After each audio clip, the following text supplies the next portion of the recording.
Hello friends खुलुमबाय नोंथांमोनखौ फिन खेबसेबाव डिजिटेल आपडेट इउट्यूब चेनेलाव दा नोंथांमोननि थाखाय आं माखासे मोननैसो आपडेट्स लानानै फैदों इम्पोर्टेन्ट आपडेट्स नोंथांमोना भिडिअखौ स्किप खालामजासे जोबजासे नायलांबाय था आरो नोंथांमोनखौ आं गिबियावनो रिक्वेस्ट खालामनो सानबावदों बेजों लोगोसेनो नोंथांमोनहा गोबाङानो चेनेलखौ साबस्क्राइब खालामनानै लायाखै नोंथांमोनहा नायोल' बेनिखायनो नोंथांमोना बयबो साबस्क्राइब खालामनानै लालायबानो जाबाय जाहाथे बे चेनेलनि गेजेरजों नोंथांमोना गोदान गोदान आपडेट्स मोनबाय थानो हायो आरो नोंथांमोना बयबो आंखौ सापर्ट खालामनो जाबाय हाजासे नोंथांमोननि अननायाव आं जाहाथे बेबायदिनो गोदान गोदान इम्पोर्टेन्ट आपडेट्स बर'जों लाबोनो थुलुंगा मोनो दा जोंहा दिनै नोंथांमोननि सिगाङाव आं बेखौनो आपडेट्स लाना फैदों लोगोफोर दा जोंहा पेन कार्डआहाय 2.0 जासिगोन आरोखि ना लोगोफोर दा जोंना पेन कार्डआहाय 2.0 जानो थांगासिनो दं जोंनि गोजाम पेन कार्डआ लोगोफोर सोलिनाय नंला आरोखि ना लोगोफोर दा बिनि सायाव भिडिअ जागोन A to Z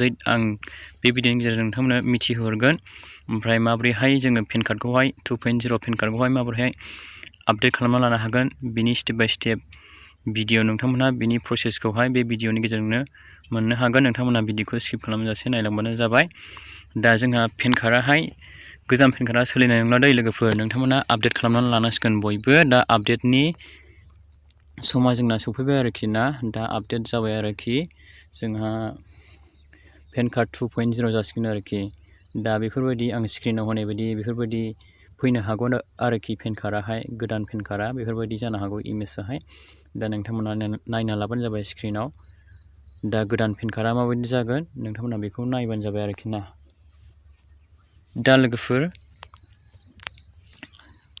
नोंथांमोना भिडिअखौ नायलांबाय थाबानो जाबाय जाहाथे नोंथांमोना बे भिडिअनि गेजेरजों A to Z माबोरैहाय 2.0 पेन कार्डखौहाय एप्लाइ खालामो माबोरै आपडेट खालामनानै लानो हायो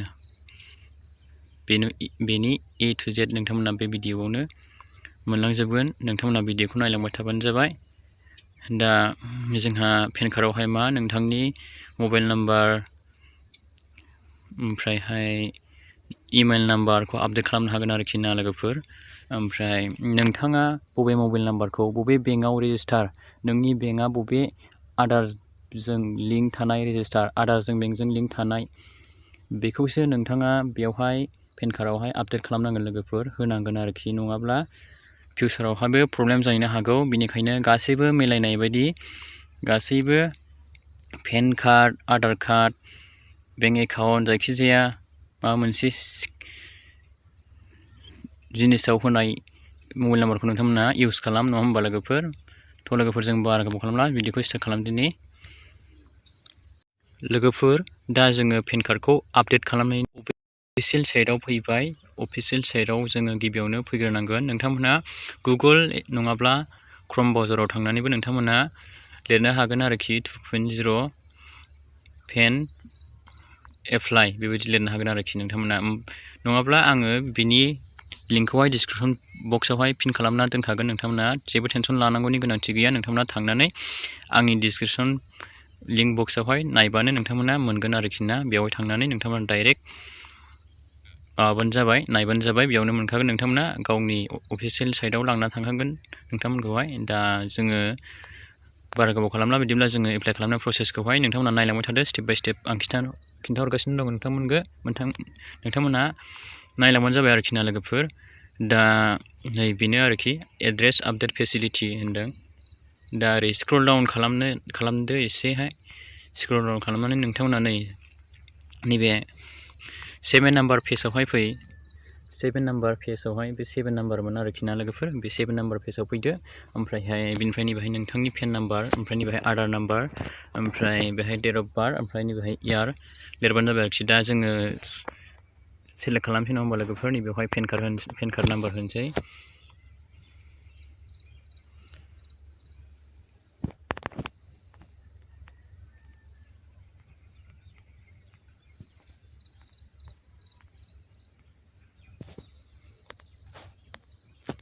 नैबेवहाय ओमफ्राय आधार नाम्बारखौ सेलेक्ट खालामदो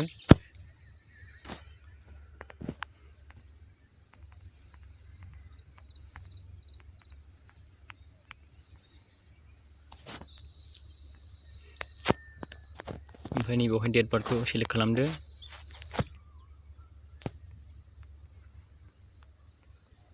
ओमफ्राय नैबेवहाय इयारखौ सेलेक्ट खालामदो।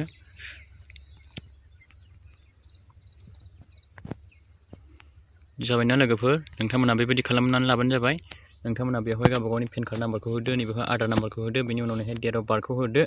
डेट अफ बार्थ माने नैबेहाय मान्थखौ होदो आरोखि, मा मास, जानुवारि, फेब्रुवारि, मार्च, नोंथांमोना मायाव मासाव गोलैयो बेखौ होदो। ओमफ्राय नैहाय इयार अफ बार्थ, नोंथाङा बेसिबां मायथाइ बोसोराव जोनोम जाया बेखौ होबानो जाबाय आरोखि, चइस खालामनानै। बेनिफ्राय नैबेवहाय नोंथांमोना टिक होनांगोन आरोखि, नङा होमबा? बेवहाय टिक मार्क होनांगोन नोंथांमोनहा, बेवहाय टिक होदो। बेनिफ्राय नोंथांमोनहा नैबेवहाय आइ एम नट ए रबट, बेवहाय खेबसे क्लिक खालामना हो नोंथांमोनहा।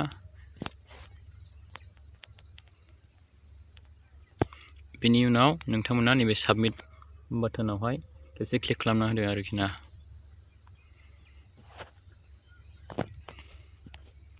दा बेबायदि ओंखारबाय आरोखि। ओमफ्राय बेनि इन्टारफेसआ बेबायदि फैनाय लोगो लोगो नोंथांमोना कन्टिनिउ उइथ इक्वासि, बेवहाय नोंथांमोना खेबसे क्लिक खालामना होबाव। दा नै नोंथांनि रेजिस्टार आधार नाम्बाराव जाय मबाइल नाम्बाराव दं, बे मबाइल नाम्बारावहाय नोंथांनियाव OTP फैबाय आरोखि ना। बे OTPखौ नोंथांमोना बेवहाय होदो।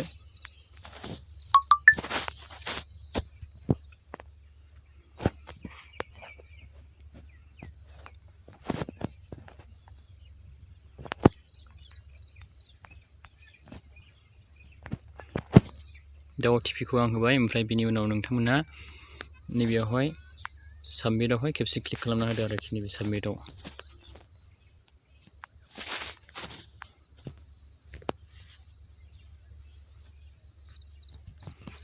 दा बिनि इन्टारफेसआ बेफोरबायदि फैगोन आरोखि ना। दा नोंथांमोना बेवहाय मा, नोंथांनि मबाइल नाम्बार, ओमफ्राय नोंथांनि इमेल ID बेबायदि थागोन आरोखि। ओमफ्राय नोंथांमोना बेवहाय मा होनदों, नोंथांमोना बेखौ मोजाङै फराय। Do you wish to update your mobile number and email ID in PAN database, बेखौहाय नोंथांमोना नायदो, बेखौ मोजाङै नायदो। येस होनाय दं मोनसे अपसन, ओमफ्राय न', नोंथांमोना बेखौ येसआव दोननांगोन आरोखि। येसआव खालामनानै हो, क्लिक खालामनानै हो। ओमफ्राय बिनि उनाव नोंथांमोना नैबेहाय मबाइल नाम्बारखौ होदो आरोखि ना। मबाइल नाम्बारखौ आपडेट खालामनानै नोंथांनि बेंक एकाउन्ट आधारजों लिंक थानायखौ होखा लोगोफोर, गासिबो गोरोबजोबनायनि, जाहाथे फिउचारावहाय जेबो प्रब्लेम जायै बायदि, नङा होमबा लोगोफोर?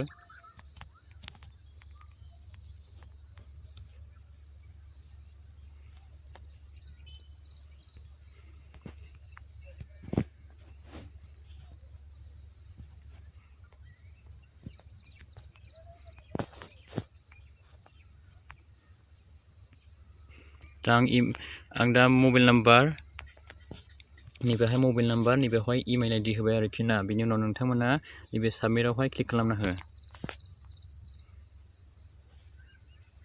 बिनि उनाव नै नोंथांमोना बेबायदि देखायगोन, बेबायदि इन्टारफेस फैगोन आरोखि नोंथांमोननियावहाय। You have 3 attempts to fill correct OTP send on your mobile and email ID respectively. नोंथांमोना नोंनि इमेल ID आरो मबाइल नाम्बारखौ मोजाङैहाय सेलेक्ट खालामनो थिनदों, मोजाङै होनो थिनदों नोंथांमोनखौ। मानि खेबथामल' चान्स मोनगोन आरोखि बेखौहाय दिनैनि थाखाय खालामनो थाखाय, नङाबा नोङो खेबथामनि बारा एप्लाइ खालामनो हाया आरोखि ना। खेबथामनि बारा जायोब्लाथाय नोङो दिनै हाला, सानसेनि गेजेराव गाबोनसो खालामनांसिगोन, बेबायदि होनदों बेहाय। दा बेखौ मोजाङै नोजोर होबानो जाबाय, बेखौ अकेआव होदो आरोखि ना। बिनि उनाव इमेला मोनसे माबायाव थांबाय आरोखि, मा होनो, इमेला मोनसेया मबाइल नाम्बाराव थांबाय, नोंनि रेजिस्टार मबाइल नाम्बाराव, ओमफ्राय मोनसेया नोंनि इमेल ID, नों इमेल होदोंमोन ना, बेयावहाय थांबाय आरोखि। दा नोंथांमोना बेखौ नैबेयावहाय होफैदो आरोखि। लोगोफोर बेवहाय जोंना मोननै OTP फैदोंमोन ना, मबाइल नाम्बाराव मोनसे, ओमफ्रायहाय जोंहा इमेलावहाय मोनसे। दा आं मोननैखौबो होबाय, ओमफ्राय जोङो भेलिडेटआवहाय बेवहाय खेबसे क्लिक खालामना होनांसिगोन आरोखि। दा बेबायदि फैगोन। ओमफ्राय नोंथांमोना एड्रेस एज पार आधार बेबायदि फैगोन आरोखि। दा बेवहाय केयार अफ बिनि नाम थागोन, जेनेबा नोंथाङा सोरनि केयार अफ, बेखौ सोर जोथोन लायो, नोंथांनि बिमा बिफा गार्जेननि नाम थागोन। ओमफ्राय बेवहाय house, street, location, landmark, village, साब district, state, pin code, post office बेबायदि थागोन आरो। नोंथांमोना बेखौहाय मोनसेबो आपडेट खालामनो हानाय नङा। नोंथांमोना बेवहाय आपडेट खालामनानै नायोब्ला, नोंथांमोना होयोब्ला होनो हागोन, खिन्थु नोंथांमोना बेहाय लिरनो हानाय नङा आरोखि ना। नै मोनसेबो जाया आरोखि, बियो अपसनानो फैया, आपडेट खालामनायनि अपसनानो। नै नोंथांमोना चेक खालामना नायनो हागोन। नै दा नोंथांमोना बेखौ डाइरेक्ट मा खालामनांगोन नोंथांमोना बेखौ लोगोफोर डाइरेक्टहाय नैबे भेरिफाइ अप्सन नुदों नङा होमबा बे भेरिफाइ अप्सनावहाय खेबसेनो क्लिक खालामना होनांगोन आरोखि। दा नै नोंथांमोननाव मा होनदों generate and save oblique print माने नोंथांमोननिया आपडेट जादोंना जायाखै बेखौहाय उनाव दिन्थिगोन आरोखि नोंथांमोना आपडेट स्टेटासखौ नायबानो जाबाय। दा बियो आङो गासिबो साक्सेसफुल खालामजोब्बाय आरोखि कमप्लिट खालामो गासिबो स्टेपखौहाय। दा नोंथांमोनहा बेखौहाय सेभ एबा प्रिन्ट खालामनो थाखाय नोंथांमोना बेवहाय खेबसे क्लिक खालामना होनांसिगोन आरोखि ना बेवहाय। दा जोङो बेवहाय खेबसे क्लिक खालामना होनि।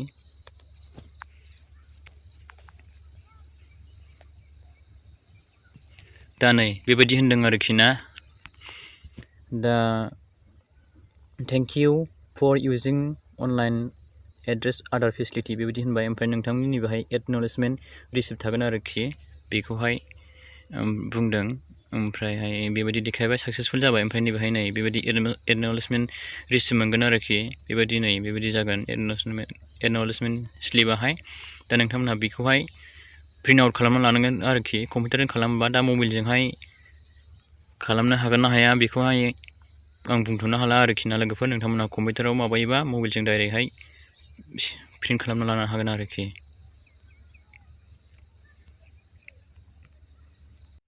दा नोंथांमोनहा बेखौथ' डाइरेक्टहाय प्रिन्ट आउट खालामना लानो हाया लोगोफोर। दा सेभबो खालामना लानो हाया बेखौहाय। दा नोंथांमोनहा बेखौ मा खालामनांगोन आं मोनसे अपसन नोंथांमोननि गेजेराव खिन्थाहरनि। दा नोंथांमोनहा नैबे आगसिथिंजायनि लेफ्ट साइडआवहाय मोनसे थ्रि डट नुदोंना नङा होमबा लोगोफोर। नैबे थ्रि डटआ बेवहाय खेबसे क्लिक खालामना हो।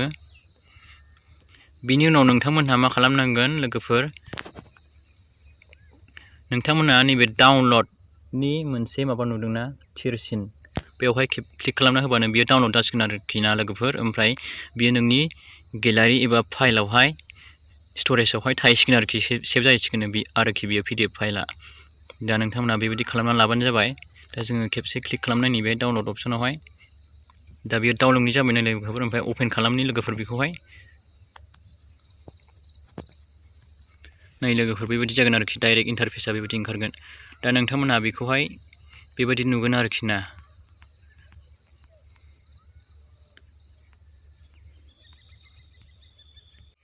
बेनिफ्राय नोंथांमोनहा मोनसे अपसन दंबावो लोगोफोर नै बेयावहाय थ्रि डटआवहाय क्लिक खालामनानै नोंथांमोनहा एड टु हम स्क्रिना बेयावहाय लांनानै नोंथांमोनहा सेभ खालामना दोननो हागोन आरोखि नोंनि मबाइल स्क्रिनावहाय डेस्कटप स्क्रिनावहाय नोंथांमोननियावहाय बेयो सेभ जानानै थाहैगोन आरोखि। दा नोंथांमोनहा बेखौ एड टु हम स्क्रिनाव होनानै नोंथांमोनहा बेहाय नोंथांमोनहा मा नाम लिरो मा नाम लिरनानै दोनो बेखौहाय नोंथांमोनहाय दोननो हागोन आरोखि।